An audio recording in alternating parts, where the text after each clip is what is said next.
মিথ্যা কথা বলছি। এখন বাড়ি বাড়ি সুদ, এটাই তো বেঈমান কাফেরদের মেহনত। সব থেকে বড় সুদ কি ঢুকেছে জানেন? গ্রুপ লোন আর বন্ধন লোন। আশা করি এই গ্রামে নাই, আছে। তবে আমি জানি বলেই তো বলছি, আমার গ্রামে আছে তো তোমার গ্রাম কি করে বাদ যাবে?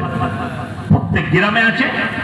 আর মেয়েরা নারীরা কিন্তু আমাদের থেকে বড় মুফতি, ওদের ফতোয়াই পারবেন না। পারবেন? ওদের ফতোয়া আলাদা, ওটা পরে বলছি।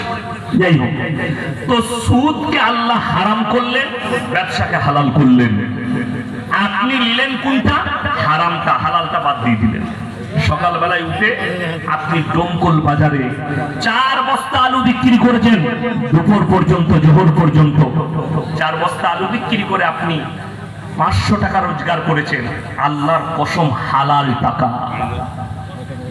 সেই টাকা আপনি যেটা খাবেন মনে শান্তি পাবেন। ডাল আলু খান, শাক ভাত খান, শান্তি পাবেন। আপনাদেরকে একটা গুরুত্বপূর্ণ কথা বলে যাচ্ছি। আল্লাহ রসুল সাল্লাল্লাহু আলাইহি সাল্লাম বললেন, যারা নিজেদের সন্তানের মুখে হারাম লুকমা তুলে দিবে, হারাম খাবার, সেই সন্তান নেক সন্তান হতে পারে না। সন্তান নেক হবে না।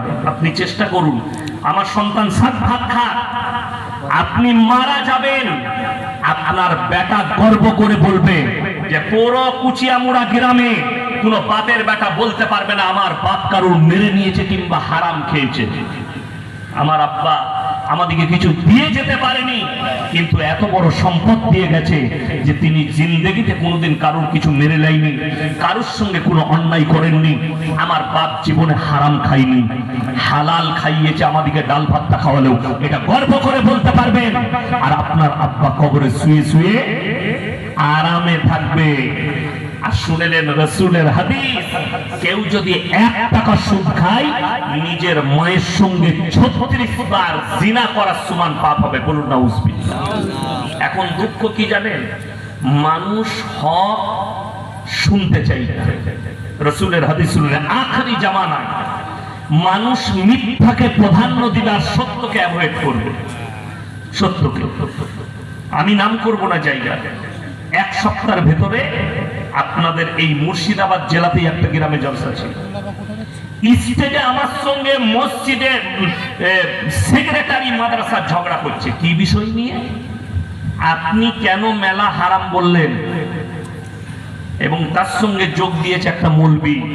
আমি তখন বুঝতে পারলাম রাসূলের হাদিসটা কত সত্য, যে কিয়ামতের দিনে এক শ্রেণীর আলেমকে সবথেকে প্রথমে জাহান্নামে নিক্ষেপ করা হবে, যারা হারামকে হালাল মনে করে চালাবে এবং অন্যায়কে অন্যায় বলবে না। আমাকে দাওয়াত দিবেন না, যত গালি দিবেন, ফেসবুকে ইউটিউবে গালি দেন, আল্লাহর কসম আমি হক থেকে সরব না। তাদেরকে অনেকগুলো যুবক মারার জন্য রেডি, আমি তাদেরকে নিষেধ করলাম, এটা ইসলাম নয় যে তোমরা তাকে মারধর করবে, ছেড়ে দাও। উনি বলেছেন আমি আমার জায়গায় অটল, হারাম তো হারাম, এটা শরীয়ত সম্মত নয় তো শরীয়ত সম্মত নয়। তাতে ওরা আমাকে যদি 1 চড় মারতো, তাও আমি তাদের উপরে কোন রকমের স্টেপ নিতাম না, আলহামদুলিল্লাহ। কিন্তু আমি নিজের জায়গায় দাঁড়িয়ে, আমাকে কেউ ঘুরতে পারবে না। আমি যেটা বলেছি হক বলেছি, হক সহ্য হবে না। কেন? ওই সেক্রেটারি তো বসিয়েছে মেলাটা। তারপরে পরে শুনলাম সে হারাম করতো, সুদ গরু বটে, আর সুদের বয়ান করেছে।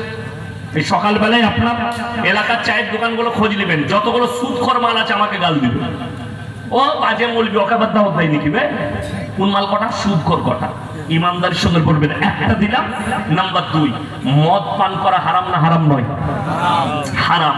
আমি আপনাকে ডঙ্কল থানায় দেখাবো, মুসলমান ছেলে মদ পানও করছে আর মদ বিক্রিও করছে মুসলমান। ঠিক বললাম না ভুল বললাম? আপনি চলুন। অথচ আপনি জানেন এই মুর্শিদাবাদে এমন প্রমাণ আছে যে একটা হিন্দু ব্যক্তি আপনার থেকে বেশি আপনার ধর্মকে রেসপেক্ট করে। কেমন করে? আমি তো প্রায় এই হাই রোডের উপরে পেরিয়ে যাই 34 নম্বরে। আমি দিন 20 আগে দিনহাটা গিয়েছিলাম, কলকাতায় মিটিয়া বুরুজে জলসা করে রাত্রে গাড়ি ছাড়লাম। ওই পলসপড়ার কাছে একটা হোটেল আছে, পাপ্পুদা ভাবা, পাঞ্জাবি, 2 ভাই, মাথায় পাগড়ি বেঁধে। তার হোটেলে আমি 3টে বোর্ড দেখে অবাক হলাম। একটা হচ্ছে মদ পান করা নিষেধ, একটা হচ্ছে মদ বিক্রি নিষেধ, আর একটা লেখা আছে নো স্মোকিং, ধূমপান করা নিষেধ। তিনটেই মুসলমানদের ঈমান বাঁচানো। আমি সেই মালিককে একদিন জিজ্ঞেস করলাম, দাদা আপনার হোটেলে খুব ভালো লাগে, বহুত আচ্ছা লাগতা ইয়ে বোর্ড দেখकर। কি উত্তর দিল জানেন? আরে ভাই, मैं जहां कारोबार कर रहा हूं, যেখানে ব্যবসা করছি এখানে 85% মুসলমান, আর আমার 80% কাস্টমার মুসলমান, আর আমি জানি আপনাদের ধর্মে মদ স্পর্শ করা হারাম। আপনার ধর্মকে কতটা রেসপেক্ট করে, অথচ তার হোটেল থেকে আমি 10 কিলোমিটারের মাথায় মুসলিমদের হোটেল দেখাবো, হারামখোর মদ পানও করছে, মদ লাইসেন্স নিয়ে বিক্রিও করছে, অথচ সে জানে আমার শরীয়তে, আমার দ্বীনে, আমার রাসূলের কাছে, আমার আল্লাহর কাছে মদ স্পর্শ করা হারাম। এই লোকটা হারামটাকে নিয়ে নিল, হালাল